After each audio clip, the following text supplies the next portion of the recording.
नमस्कार साथियों, आप सभी का अपने YouTube चैनल डीएस के हिस्ट्री पर हार्दिक स्वागत है।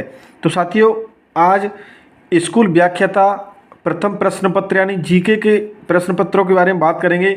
और इसमें आज हम किसको देखेंगे? विगत वर्षों में पूछे गए प्रश्नों को, यानी जो भर्ती 2022 में हुई, 18 में हुई, 2015 में हुई, 2013 और 11 में जो भी एग्जाम हुए फर्स्ट ग्रेड के, उनका जो प्रथम प्रश्न पत्र हुआ था उसमें किस किस प्रकार के प्रश्न पूछे गए। तो उत्कर्ष की तरफ से एक अभी पीडीएफ मुझे मिली थी कहीं से, तो मुझे लगा कि यह क्लास आपके लिए काफ़ी फ़ायदेमंद साबित होगी। तो इसके लिए मैंने आप क्या है कंप्लीट पीडीएफ प्रिंट आउट करवाए हैं। और आपके लिए टॉपिक वाइज हम बात करेंगे आज की क्लास में किसके बारे में, यानी हम बात करेंगे कि भारतीय इतिहास से आज तक 2022, 18, 15, 13 और 11 में भारतीय इतिहास से कौन कौन से प्रश्न पूछे गए। दूसरी क्लास में बात करेंगे राजस्थान के भूगोल के बारे में कि राजस्थान के भूगोल से किस प्रकार के प्रश्न पूछे गए। इसी प्रकार हमारी लगभग 12 क्लास इसको लेकर होंगी, यानी हम छोटे वीडियो बनाएंगे और उसमें बात करेंगे। आज की क्लास में हम कंप्लीट बात करेंगे कि भारतीय इतिहास के आज तक कितने प्रश्न पूछे गए और प्रश्न का लेवल क्या था।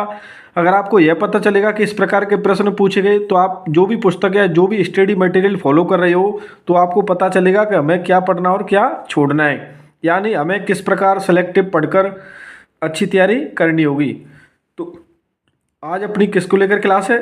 भारत के इतिहास को लेकर। नेक्स्ट क्लास राजस्थान के भूगोल, उसके बाद बात करेंगे मानसिक योग्यता एवं परीक्षण के बारे में। उसके बाद अपन बात करेंगे गणित तथा सांख्यिकी के बारे में। उसके बाद हिंदी की क्लास होगी। उसके बाद अंग्रेजी और सामान्य विज्ञान और समसामयिकी की क्लास अपन नहीं करवाएंगे क्योंकि यह अपडेट होती रहती है। उसके बाद बात करेंगे भारतीय राजनीति के बारे में यानी संविधान के बारे में। उसके बाद बात करेंगे शैक्षिक प्रबंधन यानी स्कूल मैनेजमेंट। उसके बाद बात करेंगे कि राजस्थान के इतिहास एवं राजस्थान की कला संस्कृति के किस किस प्रकार के प्रश्न आपसे पूछे गए थे विगत परीक्षाओं में। तो आज अपन बात करते हैं किसके बारे में? भारत के इतिहास के बारे में कि भारत के इतिहास से किस प्रकार के परीक्षाओं में प्रश्न पूछे जा चुके हैं। तो यहाँ पर 2022 में जो ग्रुप ए का फर्स्ट पेपर हुआ था उसमें कितने प्रश्न पूछे गए? भारतीय इतिहास के 5 प्रश्न पूछे गए थे। तो सबसे पहले प्रश्न की बात करते हैं कि पहला प्रश्न क्या पूछा गया कि फतेहपुर सीकरी की किस इमारत को पर्सी ब्राउन ने स्थापत्य कला का मोती कहा है? किसे कहा है? तुर्की सुल्ताना का महल को। उसके बाद बात करेंगे नेक्स्ट प्रश्न के बारे में। तो सुभाष चंद्र बोस कांग्रेस के किस अधिवेशन में कांग्रेस के अध्यक्ष चुने गए थे? तो किस में चुने गए थे? हरिपुरा अधिवेशन में। उसके बाद बात करेंगे वीर भारत सभा की स्थापना से संबंधित क्रांतिकारी था कौन था? केसरी सिंह बारहट। उसके बाद चौथा प्रश्न पूछा गया था कि मुद्रा राक्षस और देवी चंद्रगुप्तम के रचयिता कौन है? तो इसकी रचयिता कौन है इन दोनों पुस्तकों के? विशाख दत्त। उसके बाद पांचवा प्रश्न पूछा गया था ग्रुप ए की परीक्षाओं में कि विदेशी शासन कितना भी अच्छा क्यों ना हो वह स्वराज्य की बराबरी नहीं कर सकता। यह कथन किसका था? यह कथन किसने कहा था? स्वामी दयानंद सरस्वती ने।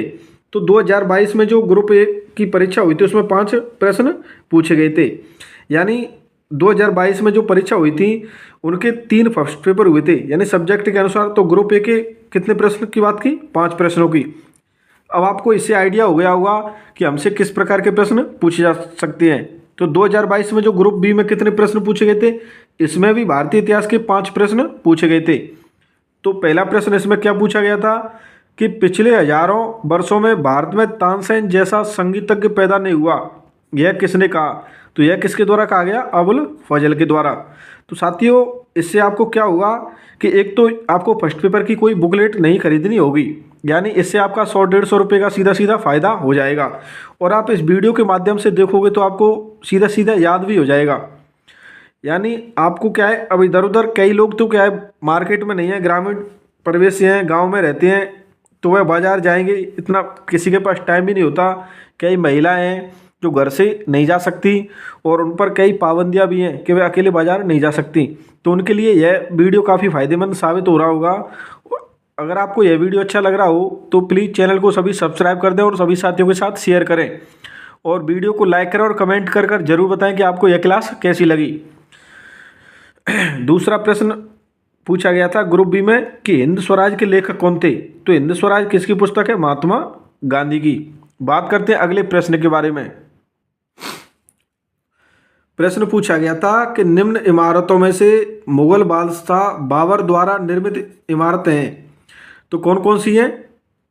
ए और सी, यानी एक तो काबुली बाग मस्जिद पानीपत का निर्माण किसके द्वारा करवाया गया? बाबर के द्वारा। और दूसरी कौन सी थी? जामा मस्जिद, जो कि कहाँ पर स्थित है? संभल में। इसका निर्माण भी किसके द्वारा करवाया गया था? बाबर के द्वारा। अगला प्रश्न पूछा गया था कि विवेकानंद ने शिकागो में विश्व धर्म सम्मेलन में कब भाग लिया? तो यह भाग कब लिया था? सितंबर 1893 में। तो इससे पता चल रहा होगा आपको सभी डेटें 1893 दी हुई है, लेकिन महीना का पूछा गया है कि कौन से माह में हुआ था यह। तो आपको ध्यान रखना होगा सितंबर 1893। कब? सितंबर 1893। बात करते हैं अगले प्रश्न के बारे में कि पांचवा प्रश्न कौन सा पूछा गया था? निम्नलिखित में से किसे उदारवादी नेता नहीं कहा जाता है? यानी उदारवादी नेता नहीं कहा जाता है किसे? बिपिन चंद्र पाल को। बाकी दादा भाई नौरोजी, गोपाल कृष्ण गोखले और फिरोज शाह मेहता, यह तीनों कौन से नेता थे? उदारवादी नेता थे। बात करते हैं अगले 2022 में जो ग्रुप सी का पेपर हुआ था, इसमें कितने प्रश्न पूछे गए थे? तो इसमें भी साथियों 6 प्रश्न पूछे गए थे। कितने? 6। तो इससे आपको मोटा मोटा आइडिया होगा कि भारतीय इतिहास की अपने फर्स्ट पेपर में कितना प्राय महत्वपूर्ण वो है, इसका कितना बड़ा रोल है, कितने प्रश्न पूछे जाते हैं। तो आपको इससे आइडिया हो गया कि 5 से लेकर 6 प्रश्न भारतीय इतिहास के पूछे जाते हैं। तो कौन सा प्रश्न पूछा गया था? बात करते हैं पहले प्रश्न के बारे में। तो कौन सी रचना कालिदास की नहीं है? कौन सी रचना कालिदास की नहीं है? मृच्छकटिकम, क्योंकि मृच्छकटिकम किसकी? शूद्रक की। बाकी ऋतु संहार, रघुवंश व मेघदूत, यह किसकी रचना है? तीनों कालिदास की। अगला प्रश्न पूछा गया था कि एक चेरी जो एक दिन हमारे मुंह में गिरेगी, 1851 ईस्वी में अवध के लिए यह किसने कहा था? यह किसका कथन था? लॉर्ड डलहौजी का। बात करते हैं अगले प्रश्न को लेकर। तो अगला प्रश्न पूछा गया था कि बारदौली सत्याग्रह का नेता कौन था? तो आप सभी को पता है, वल्लभ भाई पटेल। अगला प्रश्न पूछा गया था कि हुमायूं कौन से ईरानी चित्रकार या कलाकार को अपने साथ भारत लाया? तो किसको लाया था? मीर सैयद अली को। उसके बाद बात करते हैं अगले प्रश्न के बारे में। अगला प्रश्न पूछा गया था कि सरदार पटेल को किस देशी राज्य के विरुद्ध पुलिस कार्रवाई करनी पड़ी? तो किसके विरुद्ध कार्रवाई की? हैदराबाद के विरुद्ध। अगला प्रश्न पूछा गया था श्रीनिवास शास्त्री, जी के देवधर, NM जोशी और हृदयनाथ कुंजरू किस संस्था से संबंधित थे? तो इन सभी का संबंध किससे था? भारत सेवक समाज से। तो साथियों 2022 में जो स्कूल व्याख्याता की परीक्षा हुई थी उसमें फर्स्ट पेपर हुआ था, तो उसमें 3 ग्रुप में परीक्षा हुई थी। तो यानी फर्स्ट पेपर के इतिहास के कितने प्रश्न पूछे गए? फर्स्ट पेपर में 5 तो एक सेट में पूछे गए, 5 एक में और 6 एक में, यानी टोटल 16 प्रश्न 2022 में जो स्कूल व्याख्याता की परीक्षा हुई थी उसमें क्या है? 16 प्रश्न फर्स्ट पेपर में पूछे गए थे, क्योंकि 3 पेपर हुए थे फर्स्ट पेपर के नाम पर। पहला पेपर, सेकंड पेपर और थर्ड पेपर सब्जेक्ट के अनुसार। तो हमने बात की 2022 में जो परीक्षा हुई थी उसमें इतिहास के कौन कौन से प्रश्न पूछे गए थे। अब बात करते हैं कि 2018 में जो ग्रुप ए का पेपर हुआ था उसमें भारतीय इतिहास के कितने प्रश्न पूछे गए थे। तो पहला प्रश्न देखते हैं कौन कौन सा प्रश्न पूछा गया था, क्योंकि साथियों जब 2018 में परीक्षा हुई थी उसमें कितने प्रश्न पूछे गए थे? भारतीय इतिहास के 12 प्रश्न। लेकिन अब की बार क्या हुआ है? अब की बार यहाँ पर क्या है? राजस्थान ऐड कर दिया गया, क्योंकि सिलेबस में बदलाव हुआ और राजस्थान की कला संस्कृति से भी प्रश्न पूछे गए थे। तो इस वजह से क्या है? भारतीय इतिहास के प्रश्नों की संख्या कम हो गई। अब बात करते हैं 2018 ग्रुप ए की परीक्षा में जो भारतीय इतिहास के कौन कौन से प्रश्न पूछे गए थे। तो फर्स्ट प्रश्न कौन सा पूछा गया कि किनके सुझाव पर दयानंद सरस्वती ने सार्वजनिक भाषणों में संस्कृत के स्थान पर हिंदी का प्रयोग करना आरंभ किया? किनके सुझाव पर दयानंद सरस्वती ने सार्वजनिक भाषणों में संस्कृत के स्थान पर हिंदी का प्रयोग करना आरंभ किया? तो किनके सुझाव पर? केशव चंद्र सेन के सुझाव पर। बात करते हैं अगले प्रश्न के बारे में तो गुप्त काल का निम्नलिखित में से कौन सा मंदिर मध्य प्रदेश में अवस्थित नहीं है? तो देवगढ़ का दशावतार मंदिर यह कहाँ पर स्थित है? झांसी में। बाकी तिगवा का विष्णु मंदिर, नचना कोठार का पार्वती मंदिर, भूमरा का शिव मंदिर, यह सभी कहाँ पर स्थित हैं? मध्य प्रदेश में। बात करते हैं तीसरा प्रश्न। तीसरा प्रश्न कौन सा पूछा गया था? तो इनमें से किसने एज ऑफ कंसेप्ट बिल 1891 का विरोध किया था? तो किसके द्वारा? बाल गंगाधर तिलक के द्वारा किया गया था। चौथा प्रश्न देखते हैं कौन सा प्रश्न पूछा गया था कि विश्व प्रसिद्ध मीसॉन यानी मायसोन मंदिर समूह दक्षिण पूर्व एशिया के किस प्राचीन राज्य की धरोहर है? तो किसकी? चंपा की। पांचवा प्रश्न कौन सा पूछा गया था कि स्वराज पार्टी की स्थापना कब हुई? तो कब हुई थी? जनवरी 1923 में, यानी 1 जनवरी 1923 को। बात करते हैं अगले छठवें प्रश्न के बारे में। तो लेख में नास्तिक क्यों हूं, यानी मैं नास्तिक क्यों हूं, किसके द्वारा यह लेख लिखा गया था? तो भगत सिंह के द्वारा लिखा गया था। बात करते हैं अगले प्रश्न को कि सातवां प्रश्न कौन सा पूछा गया? तो कमीशन यानी डिस्पैच और गवर्नर इनके संबंधित पूछा गया है कि मिलाने के वुड्स डिस्पैच से संबंधित कौन सा था? गवर्नर, हंटर कमीशन कौन, रेले कमीशन से कौन संबंधित था? सैडलर कमीशन से कौन संबंधित था? बात करते हैं सैडलर कमीशन से कौन संबंधित था? तो लॉर्ड चैम्सफोर्ड। और हंटर कमीशन थे लॉर्ड रिपन, और रेले कमीशन से लॉर्ड कर्जन। वुड्स डिस्पैच कौन से संबंधित था? लॉर्ड डलहौजी। बात करते हैं आठवें प्रश्न के बारे में। अशोक स्तंभों के संबंध में निम्न में से कौन सा कथन सही है? तो कौन कौन से कथन सही है? वी व डी, यानी उनकी सतह चमकदार है, यह बात भी बिल्कुल सही है। और स्तंभों की यष्टि या लाट एकास्मक है, यह क्या है? उनकी गहराई से प्रश्न पूछा गया। कहाँ से? अशोक के स्तंभों की यानी व्याख्या से संबंधित। डायरेक्ट स्तंभ का नाम देकर या कुछ ना पूछकर उसकी क्या है? व्याख्या से संबंधित प्रश्न पूछा गया था। तो आपको इससे पता चल रहा होगा कि किस प्रकार के प्रश्न 2018 में पूछे गए थे। तो श्री वैष्णव संप्रदाय में निम्न में से कौन संबंधित है? कौन संबंधित वैष्णव संप्रदाय से? रामानुजाचार्य। रामानुज। कौन? रामानुज। बात करते हैं अगले प्रश्न संख्या 10 के बारे में। तो कौन सम्राट अकबर के दरबार में चित्रकारी के उस्ताद थे? यानी कौन थे? ख्वाजा अब्दुस समद अकबर के क्या है? दरबारी चित्रकार थे। बात करते हैं अगले प्रश्न 11 नंबर के बारे में। स्वतंत्रता संग्राम के दौरान क्रांतिकारियों द्वारा की गई हत्याओं का सही कालक्रम क्या है? तो इसका सही कालक्रम क्या है? यानी सबसे पहले क्या हुआ? WC रैंड की हत्या, उसके बाद कर्जन वायली की हत्या, यानी ऐसे लिखा जाए A B C व D। यानी सबसे पहले क्या हुआ था?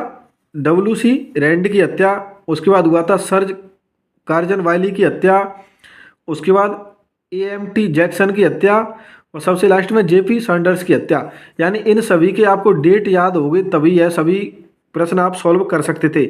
यानी एक प्रश्न में ही उसने क्या है? 4 प्रश्न पूछे गए थे। यानी इन चारों घटनाओं के बारे में अगर आपको याद होता उस टाइम 2018 में जो भी कैंडिडेट परीक्षा में बैठे थे तो उनको चारों घटनाओं के बारे में जानकारी थी, उसके द्वारा यह प्रश्न सही किया गया था। यानी आप मान सकते हो कि 2018 में जो इतिहास का पोर्शन पूछा गया था, इतिहास के प्रश्न पूछे गए थे, वह काफ़ी अच्छे लेवल के प्रश्न पूछे गए थे। बात करते हैं 12वें नंबर के बारे में कि 12वें नंबर क्या पूछा गया था कि सुभाष चंद्र बोस के बारे में सत्य है। तो CR दास ने उन्हें नेशनल कॉलेज का प्राचार्य नियुक्त किया, बिल्कुल सही। सुभाष ने कलकत्ता नगर निगम के मुख्य कार्यकारी अधिकारी के रूप में भी काम किया था, तो साथ ही यह कथन भी सही था। तथा कालांतर में वे कलकत्ता नगर निगम के महापौर चुने गए थे, तो बिल्कुल सही है। उसी प्रकार 1939 में उन्होंने कांग्रेस में फॉरवर्ड ब्लॉक का गठन किया था, तो यह कथन भी बिल्कुल सही, यानी चारों कथन सही है। साथियों यहाँ भी आपको दिख रहा होगा कि यहाँ भी उसने सुभाष चंद्र बोस के बारे में 4 कथन देकर आपसे पूछा है कौन सा कथन सही है और कौन सा कथन सही नहीं है। यानी एक प्रश्न में क्या है, उसने यहाँ भी 4 प्रश्न पूछ लिए आपसे। अब बात करते हैं 2018 में जो ग्रुप बी का पेपर हुआ था, यानी सेकंड पेपर हुआ था फर्स्ट पेपर के नाम पर, उसमें कौन कौन से प्रश्न पूछे गए थे। तो प्रश्न पूछा गया था कि कौन सा ग्रंथ गुप्त काल में रचा गया। तो अमरकोश, किसके द्वारा? अमर सिंह के द्वारा। बात करते हैं प्रश्न नंबर 2 के बारे में। तो प्राचीन भारत का कालखंड जिसमें मंडप कूपों यानी मंडल कूपों यानी घेरदार कुओं का सबसे पहले उल्लेख मिलता है, तो किसमें? मौर्य काल में। बात करते हैं अगले प्रश्न के बारे में।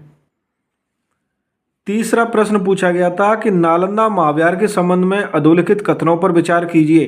किसके बारे में? नालंदा महाविहार के बारे में, कि कौन कौन से सही है, यानी सही उत्तर चुने। तो एनसांग के अनुसार कुमारगुप्त प्रथम द्वारा महाविहार की स्थापना की गई, बिल्कुल सही था। तथा दूसरा कथन दिया गया था कि यह माना जाता है कि महाविहार बख्तियार खिलजी के द्वारा नष्ट किया गया। तो यह दोनों कथन क्या है? सत्य थे। बात करते हैं चौथे प्रश्न के बारे में। तो शैलेंद्र वंश के किस राजा को श्रेय जाता है कि उसने कालसर मंदिर का निर्माण करवाया। तो यह कौन सा था? पनंगगरण। पांचवा प्रश्न पूछा गया था कि 1857 के विप्लव के दौरान निम्न विद्रोह स्थलों को विद्रोह फैलने के अनुसार कालक्रमिक रूप में व्यवस्थित कीजिए। तो उसने क्या 1857 की क्रांति से संबंधित स्थलों के बारे में पूछा गया है कि मेरठ में विद्रोह कब हुआ, बरेली में विद्रोह कब हुआ, झांसी में विद्रोह कब हुआ और कोटा में विद्रोह कब हुआ। यानी यहाँ पर क्रांति की स्टार्ट डेट के बारे में पूछा गया है। यानी आपको क्या है, यहाँ पर भी चारों के बारे में डेट की जानकारी होती तभी यह प्रश्न आप सॉल्व करवाते। उसने क्या है, इन सभी को क्रमानुसार लिखा था। तो इसका आंसर क्या है? ABCD, यानी पहले मेरठ में, बरेली, झांसी व कोटा। अब बात करते हैं अगले प्रश्न के बारे में। तो अगला प्रश्न क्या पूछा गया था कि ब्रिटिश शासन के दौरान रुड़की में तकनीकी महाविद्यालय की स्थापना कब हुई। तो रुड़की महाविद्यालय की स्थापना कब हुई? 1847 में। बात करते हैं 7वें प्रश्न के बारे में। तो हिंदुस्तान रिपब्लिकन एसोसिएशन के संस्थापक सदस्य कौन थे, यानी हिंदुस्तान रिपब्लिक एसोसिएशन की स्थापना किसके द्वारा की गई। तो उसमें कौन कौन शामिल थे? चंद्रशेखर आजाद व सचेंद्र नाथ सान्याल, और तीसरा कौन था? राम प्रसाद बिस्मिल। यह तीनों क्या है, किससे संबंधित थे? हिंदुस्तान रिपब्लिक एसोसिएशन की संस्थापक सदस्य थे। बात करते हैं 8वें प्रश्न के बारे में। 8वां प्रश्न पूछा गया था निम्न में से कौन सा कथन राजा राम मोहन राय के विषय में सही नहीं है, यानी राजा राम मोहन राय के बारे में कौन सा कथन असत्य है, यानी कौन सा कथन सत्य नहीं है। यानी उसने क्या है, इसमें 3 कथन सत्य दे रखे हैं, एक कथन क्या है, असत्य दे रखा है। तो उन्होंने the precepts of Jesus the guide to peace and happiness शीर्षक से एक पुस्तक प्रकाशित की, यह कथन भी बिल्कुल सही था। और उन्होंने आत्मीय सभा की स्थापना की। उन्होंने फारसी में तूफत उल मुवाहिदीन नाम से एक पुस्तक प्रकाशित की। तथा दूसरा कथन दिया गया था उन्होंने इंडियन रिफॉर्म एसोसिएशन की स्थापना की। तो यह क्या है, राजा राम मोहन राय के द्वारा नहीं किया गया था। बात करते हैं अगले प्रश्न के बारे में कि 9वां प्रश्न क्या पूछा गया था। तो निम्नलिखित में से किसके द्वारा भारत में इंग्लैंड के प्रचलित नमूने पर अध्यापक प्रशिक्षण संस्थानों की स्थापना की सिफारिश की गई थी। तो किस पे? वुड का डिस्पैच, यानी वुड डिस्पैच। बात करते 10वें प्रश्न के बारे में। नीचे 2 वक्तव्य दिए गए हैं, एक अभिकथन ए और दूसरा कारण आर है, यानी अभिकथन ए व कारण आर। भक्ति संतों ने आम जनता के मध्य अपनी शिक्षाओं का प्रसार करने के लिए प्रमुखतः क्षेत्रीय भाषाओं का प्रयोग किया, बिल्कुल सही है। तथा दिल्ली सुल्तानों तथा मुगल शासकों ने फारसी को अपनी कार्यालयी भाषा बनाया। तो इसमें क्या है, यह दोनों कथन बिल्कुल सही है, लेकिन यह एक दूसरे की व्याख्या नहीं करता। तो इसका क्या था, परंतु आर ए की व्याख्या नहीं है, क्योंकि दोनों कथन बिल्कुल अलग अलग हैं, लेकिन दोनों कथन क्या है, सत्य हैं। बात करते हैं 11वें नंबर प्रश्न के बारे में। तो 11वें नंबर का प्रश्न पूछा गया था कि औरंगजेब के काल के लेखकों तथा उनकी रचनाओं में कौन सा सुमेलित नहीं है। तो मिर्जा मोहम्मद काजिम के किसके लेखक थे? आलमगीर नामा। आलमगीर नामा के लेखक कौन थे? मिर्जा मोहम्मद काजिम। तो ये क्या है? सुमेलित है। तथा नुस्खा दिलकुशा के लेखक कौन थे? भीमसेन। उसके बाद देखते हैं फतवात आलमगीरी, इसके लेखक कौन थे? ईश्वरदास नागर। लेकिन मोहम्मद साकी खुलासा और तारीख के लेखक कौन? मोहम्मद साकी नहीं थे। तो उन्होंने पूछा कि कौन किसके लेखक नहीं थे। बात करते हैं अगले प्रश्न के बारे में। शिवाजी के प्रशासन में पंडित राव द्वारा संभाले जाने वाले मामले थे। तो पंडित राव द्वारा संभाले जाने मामले थे कौन से? दान तथा धर्म संबंधी मामले, इनकी देखरेख कौन करता था? पंडित राव। बात करते हैं अगले प्रश्न के बारे में। तो 13वें नंबर का प्रश्न पूछा गया था कि सूची फर्स्ट मुगल उद्यानों को संसूचित करती है और सूची सेकंड शासकों को संसूचित, यानी एक तरफ क्या है? मुगल उद्यान दे रखे हैं और उसके बाद दे रखा है दूसरी तरफ मुगल शासक, यानी कौन की किसकी स्थापना किसके द्वारा की गई थी। यह प्रश्न पूछा गया है कि निम्न में से कौन सा सुमेलित नहीं है। तो कौन सा सुमेलित नहीं है? निशात बाग श्रीनगर अकबर। बाकी आरामबाग आगरा की स्थापना किसके द्वारा की गई? बाबर के द्वारा। शालीमार बाग लाहौर की स्थापना किसके द्वारा की गई? शाहजहां के द्वारा। व पिंजौर बाग पंचकुला की स्थापना किसके द्वारा की गई? औरंगजेब के द्वारा। तो निशात बाग श्रीनगर के द्वारा, निशात बाग जो इस कहाँ पर स्थित है? श्रीनगर में। इसकी स्थापना क्या अकबर के द्वारा नहीं की गई थी। अब बात करते हैं 2018 में जो ग्रुप सी का पेपर हुआ था उसके बारे में, कि इसमें इतिहास विषय से संबंधित कौन कौन से प्रश्न पूछे गए थे। तो बात करते हैं पहले प्रश्न के बारे में। तो कौन सी संस्कृत रचना गुप्त काल में नहीं रची गई थी? क्या पूछा गया है कि कौन सी संस्कृत रचना गुप्त काल में नहीं रची गई थी?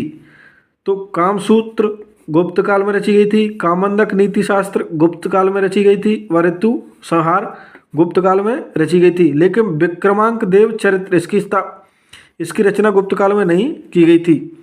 बात करते हैं दूसरे प्रश्न के बारे में। तो उस स्थान को चिन्हित कीजिए जो प्राचीन काल के दौरान विद्या का केंद्र था। तो कौन सा था? बल्लवी। कौन सा था? बल्लवी। बात करते हैं अगले प्रश्न के बारे में। तो प्रश्न नंबर 3 क्या पूछा गया था? निम्नलिखित में से कौन सा आयोग शिक्षा से संबंधित नहीं था? तो सैडलर आयोग का संबंधित शिक्षा से था, हंटर आयोग का संबंधित शिक्षा से था, व रैली आयोग का संबंध शिक्षा से था। लेकिन स्ट्रेची आयोग का संबंध शिक्षा से संबंधित नहीं था। बात करते हैं चौथे प्रश्न के बारे में। तो बंकिम चंद्र चटर्जी के बारे में कथन देकर पूछा गया है कि कौन सा कथन सत्य है। उन्होंने बंगला संस्कृति के उत्थान हेतु बंग दर्शन नामक पत्रिका का प्रकाशन किया। बिल्कुल सही। आनंद मठ के अतिरिक्त उन्होंने दुर्गेश नंदिनी और कपाल कुंडला उपन्यास भी लिखे। बिल्कुल सही है। पूछा गया था कौन सा सत्य है? तो दोनों कथन क्या है? सत्य है। क्योंकि बंकिम चंद्र चटर्जी के द्वारा बंगला संस्कृति के उत्थान हेतु बंग दर्शन नामक पत्रिका का प्रकाशन किया गया था। किसके द्वारा? बंकिम चंद्र चटर्जी के द्वारा। वह आनंद मठ के अलावा दुर्गेश नंदिनी व कपाल कुंडला उपन्यास भी लिखे गए थे। किसके द्वारा? बंकिम चंद्र चटर्जी के द्वारा। बात करते हैं अगले प्रश्न 5वें नंबर का। मैं ईश्वर की पवित्र सौगंध खाकर कहता हूँ कि मैं भारत तथा उसके 38 करोड़ वासियों की स्वतंत्रता के लिए अपने अंतिम श्वास तक युद्ध करता रहूँगा। यह कथन किसका है? यानी पूछा गया है कि मैं ईश्वर की पवित्र सौगंध खाकर कहता हूँ कि मैं भारत तथा उसके 38 करोड़ वासियों की स्वतंत्रता के लिए अपने अंतिम श्वास तक युद्ध करता रहूँगा। यह कथन किसका था? तो यह कथन किसका था? सुभाष चंद्र बोस का। बात करते हैं अगले प्रश्न के बारे में। तो निम्नलिखित में से कौन सा सुमेलित नहीं है? अशोक के स्तंभ दे रखे हैं उस पर 4 तरफ, उसके बाद 4 शीर्षक दे रखे हैं कि कौन सा किससे संबंधित है। तो साथियों संकीसा वाला अभिजित 2022 की एक परीक्षा हुई थी, उसमें भी रिपीट हुआ था। तो बात करती है, या अश्व दे रखा है, या अश्व नहीं होकर यहाँ पर क्या है? हाथी। क्या है? हाथी। बाकी सारनाथ 4 सिंह बिल्कुल सही है। लोरिया नंदनगढ़ सिंह बिल्कुल सही है। रामपुरवा क्या है? सांड बिल्कुल सही है। बात करते हैं अगले प्रश्न को लेकर। संकीसा वाला तो अभी 22 की जो परीक्षा हुई है उसमें भी रिपीट हुआ है। साथियों आपको क्या है, यह भी रिपीट करने होंगे और आपको इससे क्या है काफ़ी कुछ सीखने को मिलेगा। बात करते हैं 7वें नंबर प्रश्न के बारे में। निम्नलिखित में से कौन सा मुद्दा उन मांगों का हिस्सा नहीं था जो गांधी जी के गवर्नर जनरल इरविन को भेजी गई थी? तो इसमें से कौन सा हिस्सा नहीं था?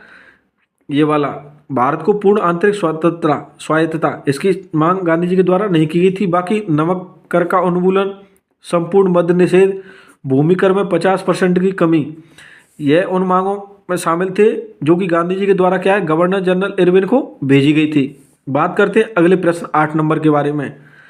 तो अकबर के शासनकाल के दौरान पंचतंत्र का फारसी अनुवाद किसने लिखा? तो अकबर के शासनकाल के दौरान पंचतंत्र का फारसी अनुवाद किसने लिखा? अबुल फजल के द्वारा। 9वां प्रश्न पूछा गया था कि पुष्टिमार्ग के प्रवर्तक थे। पुष्टिमार्ग के प्रवर्तक कौन थे? वल्लभाचार्य। कौन थे? वल्लभाचार्य।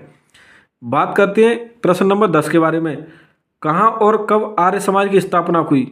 तो आर्य समाज की स्थापना कब हुई? 1875 में। तो आप सभी को पता है, लेकिन कहाँ पर हुई थी? बम्बई में। तो पूछा है प्रश्न कहाँ और कब आर्य समाज की स्थापना हुई? तो बम्बई में।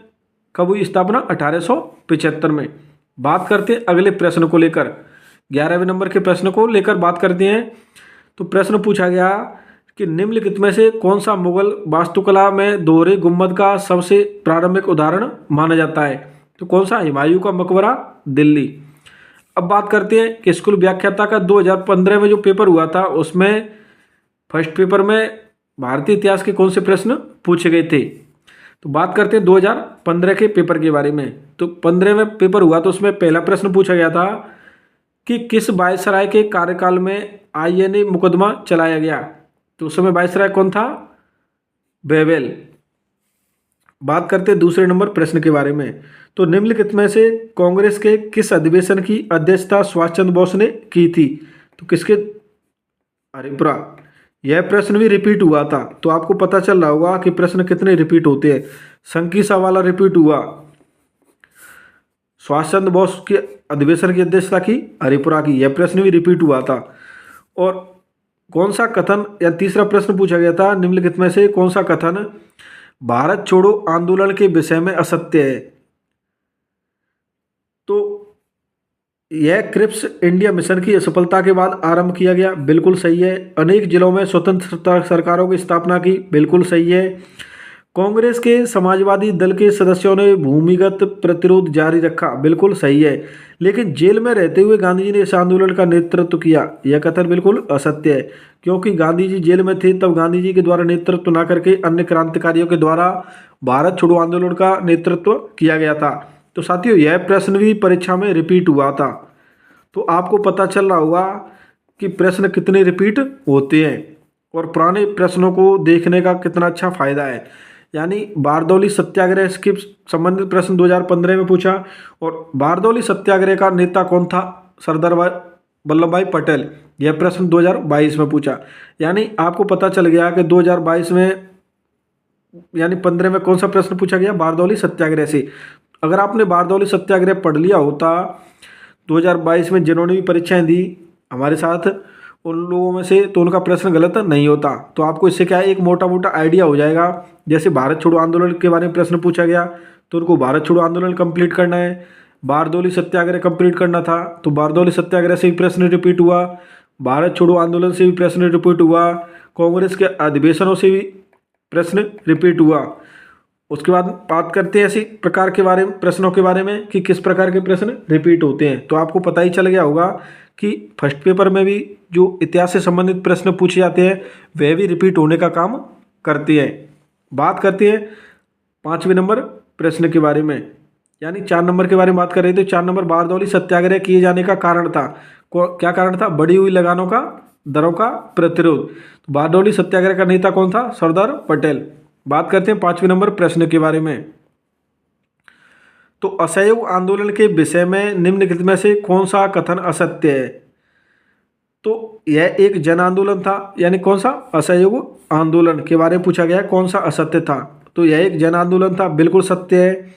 इस आंदोलन के बाद गांधी जी कांग्रेस के शीर्ष नेता बन गए, बिल्कुल सही। चोरा चोरी की हिंसक घटनाओं के बाद यह आंदोलन रोक दिया गया था, बिल्कुल सही है।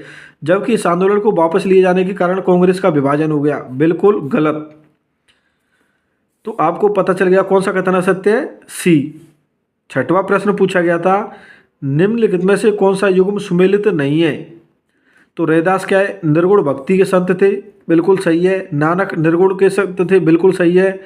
सूरदास सगुण के थे, जबकि पीपा यहाँ पर सगुण के बता रखे, लेकिन वह सगुण के ना होकर निर्गुण के थे। तो गलत कौन सा हो गया, सुमेलित नहीं है। प्रश्न क्या पूछा गया, सुमेलित नहीं है। तो कौन सा सुमेलित नहीं है, पीपा सगुण वाला सुमेलित नहीं है। बात करते हैं प्रश्न नंबर 7 के बारे में। तो प्रश्न नंबर 7 पूछा गया था कि निम्नलिखित में से कौन सा कथन मुगलकालीन शिक्षा के विषय में असत्य है। यानी कौन सा कथन मुगलकालीन शिक्षा के विषय में असत्य है। क्या पूछा गया था, असत्य है। मुगलकालीन शिक्षा के बारे में कौन सा असत्य कथन पूछा गया है। तो स्त्री शिक्षा को पूर्णतः नज़रअंदाज नहीं किया जाता था, बिल्कुल सही है। जबकि स्त्री शिक्षा हेतु अलग विद्यालय की स्थापित हुए थे, बिल्कुल गलत। ऐसा कुछ भी नहीं हुआ था। जबकि मुस्लिम बालिकाएं आरंभिक वर्षों में कुरान की शिक्षा लड़कों के साथ प्राप्त करती थी, बिल्कुल सही है। और डी देखते हैं, धनाढ़ वर्ग अपनी बच्चियों की शिक्षा हेतु शिक्षक नियुक्त करते थे। तो ए बी यानी ए सी व डी कथन सत्य, जबकि बी कथन गलत है। तो उन्होंने पूछा है मुगलकालीन शिक्षा के विषय में असत्य है, तो कौन सा असत्य है, बी। यहाँ पर साइड में आंसर दे रखा होगा। अब बात करते हैं अगले प्रश्न के बारे में। साथियों, हमने बात की थी 2015 के पेपर को लेकर। अब बात करते हैं 2013 में जो स्कूल व्याख्याता का भर्ती हुआ था, उसमें फर्स्ट पेपर में कौन कौन से इतिहास विषय से संबंधित प्रश्न पूछे गए थे। तो प्रश्न पूछा गया था पहला नंबर, यानी कुल कितने प्रश्न पूछे गए 2013 में, 7 प्रश्न। भारतीय इतिहास के कितने प्रश्न पूछे गए, 7 प्रश्न। बात करते हैं 7 प्रश्न कौन कौन से पूछे गए थे। तो निम्नलिखित में से कौन सा युग्म सही नहीं है। तो देवी चंद्रगुप्तम के लेखक कौन है, विशाखदत्त, बिल्कुल सही है। अस्तायुर्वेद के लेखक कौन है, पाल काव्य, बिल्कुल सही है। वह पंच सिद्धांत के लेखक कौन है, बरामेर, बिल्कुल सही है। लेकिन लघु जातक के लेखक आर्यभट्ट नहीं है। तो यह कथन क्या है, सम्मिलित नहीं है, कौन सा, बी वाला। बात करते हैं प्रश्न नंबर 2 के बारे में। तो धरातलीय सजावट की पीतरा ड्यूरा का सर्वप्रथम प्रस्तुतिकरण निम्न में से किसमें है, यानी निम्न में से किसमें पित्रा ड्यूरा का प्रयोग किसमें किया गया, एतमादुल्ला का मकबरा में। बात करते हैं प्रश्न नंबर 3 के बारे में। अखिल भारतीय कांग्रेस के प्रथम 20 वर्ष में इसका अध्यक्ष 3 बार कौन हुआ था। तो इस पर क्या है, बोनस अंक दिया गया था, यानी स्टार लगा रखा है, तो इसका मतलब था बोनस। बात करते हैं अगले प्रश्न को लेकर। तो गांधी से हुए पूना समझौता पैक्ट निम्नलिखित में से किसने हस्ताक्षर कर दिए थे, यानी हस्ताक्षर दिए थे। गांधी से हुए पूना समझौता पैक्ट पर निम्न में से किसने हस्ताक्षर दिए थे, यानी पूना समझौता किन किन के मध्य हुआ, गांधी व अम्बेडकर के मध्य। बात करते हैं प्रश्न नंबर 5 के बारे में। तो कांग्रेस के किस अधिवेशन में सूरत विभाजन हुआ था। कांग्रेस का कौन सा अधिवेशन था, 23वां। उसमें क्या हुआ था, सूरत विभाजन हुआ था। बात करते हैं 6वें नंबर के प्रश्न के बारे में। तो 6वें नंबर का प्रश्न पूछा गया था कि 1920 के कलकत्ता यानी सितंबर 1920 के विशेष अधिवेशन में गांधी जी के असहयोग की नीति अपनाने के प्रस्ताव का किसने समर्थन किया था। तो किसके द्वारा किया गया था समर्थन, मोतीलाल नेहरू के द्वारा। 7वें नंबर का प्रश्न पूछा गया था कि नालंदा विश्वविद्यालय में रत्न सागर क्या था। तो नालंदा विश्वविद्यालय में रत्न सागर क्या था, एक पुस्तकालय। क्या था, पुस्तकालय। अब बात करते हैं 2011 के पेपर के बारे में कि 2011 में जो स्कूल व्याख्याता का फर्स्ट ग्रेड का जो पेपर हुआ था, फर्स्ट पेपर, उसमें इतिहास विषय के कितने प्रश्न पूछे गए। तो इसमें इतिहास विषय के कुल कितने प्रश्न पूछे गए, 11 प्रश्न पूछे गए थे। कितने प्रश्न, 11 प्रश्न। अब बात करते हैं पहले प्रश्न के बारे में। तो इलाहाबाद स्थित अशोक का स्तंभ साम्राज्य के संबंध में सूचना देता है, यानी इलाहाबाद स्थित अशोक का स्तंभ किस साम्राज्य के बारे में, किसके साम्राज्य के बारे में सूचना देता है, तो समुद्रगुप्त के बारे में सूचना देता है। दूसरा प्रश्न पूछा गया था कि मौर्य काल में शिक्षा का सर्वाधिक प्रसिद्ध केंद्र था। तो मौर्य काल में शिक्षा का सर्वाधिक प्रसिद्ध केंद्र था कौन सा? तक्षशिला। कौन सा था? तक्षशिला। अब बात करते हैं प्रश्न नंबर 3 के बारे में। पद्म गुप्त द्वारा रचित ग्रंथ का नाम है। तो नवसंहार चरित्र किसके द्वारा लिखी गई? पद्म गुप्त के द्वारा। बात करते हैं प्रश्न नंबर 4 के बारे में। बीजक किसके द्वारा रचित है, यानी बीजक के लेखक कौन थे? तो बीजक किसकी है? कबीर की। कौन, किसकी रचना है? कबीर की। बात करते हैं 5वें नंबर प्रश्न के बारे में। तो निम्न चित्रकारों में से किसे शीरी कलम की उपाधि अकबर द्वारा दी गई थी? किसके द्वारा दी गई थी? अब्दुस समद के द्वारा। बात करते हैं अगले प्रश्न यानी 6वें नंबर के प्रश्न के बारे में। तो शिवाजी का राज्याभिषेक हुआ था। शिवाजी का राज्याभिषेक कब हुआ था? 1674 में। बात करते हैं 7वें नंबर प्रश्न के बारे में। तो 7वें नंबर का प्रश्न पूछा गया था कि भारतीय राष्ट्रीय कांग्रेस द्वारा किसकी असफलता के बाद भारत छोड़ो आंदोलन प्रारंभ किया गया था? तो किसकी असफलता के बाद? क्रिप्स मिशन की असफलता के बाद भारतीय राष्ट्रीय कांग्रेस के द्वारा भारत छोड़ो आंदोलन प्रारंभ किया गया था। किसकी असफलता के बाद? क्रिप्स मिशन की असफलता के बाद। बात करते हैं अगले प्रश्न 8 नंबर प्रश्न के बारे में। तो 8 नंबर का प्रश्न पूछा गया था कि हिंदू और मुसलमानों की एकता स्थापित करने के संबंध में ऐसा अवसर अगले 100 वर्षों तक नहीं मिलेगा। खिलाफत आंदोलन के संबंध में किसने सोचा था? किसके द्वारा सोचा गया था? गांधी के द्वारा। यानी हिंदू और मुसलमानों की एकता स्थापित करने के संबंध में ऐसा अवसर अगले 100 वर्षों तक नहीं मिलेगा। खिलाफत आंदोलन के संबंध में यह किसने सोचा था? गांधी जी के द्वारा। बात करते हैं 9वें नंबर प्रश्न के बारे में। तो 9वें नंबर का प्रश्न पूछा गया था कि सुभाष चंद्र बोस भारतीय राष्ट्रीय कांग्रेस के अध्यक्ष कितनी बार रहे? आपको पता चल रहा होगा कि 2022 में प्रश्न पूछा गया सुभाष चंद्र बोस के बारे में कि कांग्रेस की अध्यक्षता कब की गई, किस अधिवेशन में की गई। 2022 में पूछा गया, 2015 में पूछा गया, वही प्रश्न 2011 में पूछा जा चुका है। तो सुभाष चंद्र बोस के द्वारा भारतीय राष्ट्रीय कांग्रेस के अध्यक्ष कितनी बार रहे थे? कितनी बार? 2 बार, 1938 और 1939 में। बात करते हैं 10वें नंबर प्रश्न के बारे में। तो चंद्रशेखर आज़ाद की कहाँ गोली मारकर हत्या की गई? तो इस पर भी क्या है? बोनस अंक दिया गया था। बात करते हैं अगले प्रश्न को लेकर। विदेशी शासन कितना भी अच्छा क्यों ना हो वह स्वराज्य के बराबरी नहीं कर सकता। यह किसका कथन है? दयानंद सरस्वती का। साथियों, यह प्रश्न भी परीक्षा में 2022 की परीक्षा में रिपीट हुआ है।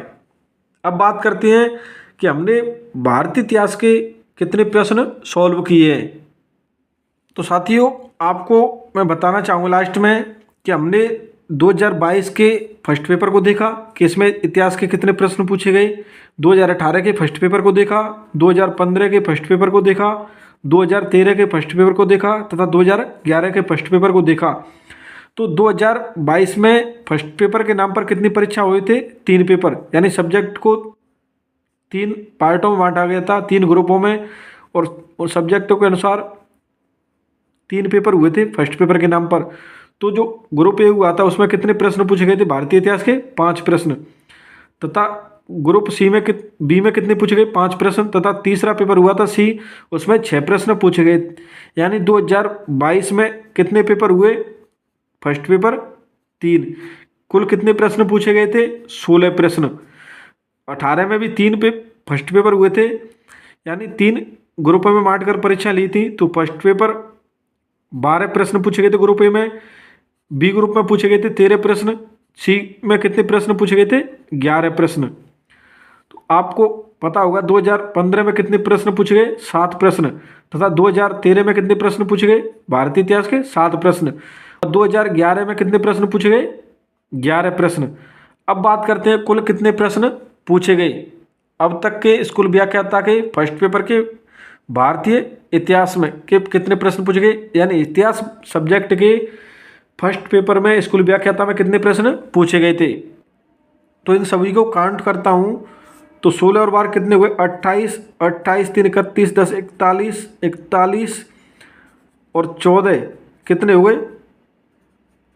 55, 55 और 22 कितने हुए? 77।